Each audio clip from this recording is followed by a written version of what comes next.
தொழுகு, ஓது, ஜக்காத் கொடு, அதை பண்ணு, இதை பண்ணு, களிமா ஓது, நீ ஓதலை தொழுலன்னா அல்லாஹ் உன்னை நரகத்துக்கு அனுப்பிடுவான்னு சொல்றாங்க.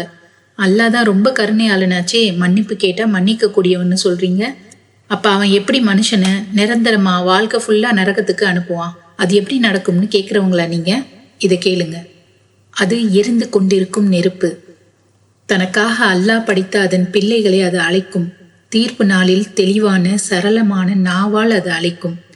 பறவைகள் விதைகளை பொறுக்கி எடுப்பதைப் போல மக்கள் கூட்டத்திலிருந்து அது அவர்களை பொறுக்கி எடுக்கும். ஏன்னா உண்மையான மார்க்கத்தை விட்டு விலகி போனாங்க.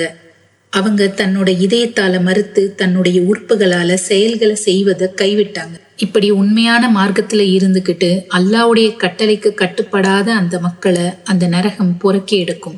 நாம் அவனை சகர் என்ற நரகத்தில் எறிவோம். சகர் என்ற நரகம் என்ன என்று உனக்கு தெரியுமா? அது எதையும் மிச்சம் வைக்காது, விட்டும் வைக்காது. அது எரித்து மனிதனுடைய உருவத்தையே மாத்திரும்.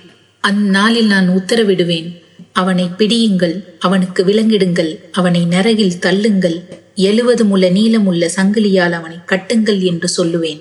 நாங்கள் தூதரின் வார்த்தையை கேட்டு சிந்தித்திருந்தால் நாங்கள் நரகவாசிகள் ஆகியிருக்க மாட்டோமே என்று சொல்லுவார்கள். இன்னும் நமக்கு நேரம் இருக்கு. சிந்திப்போம், செயல்படுவோம். அஸ்ஸலாமு அலைக்கும் வரஹ்மத்துல்லாஹி வபரகாத்துஹு.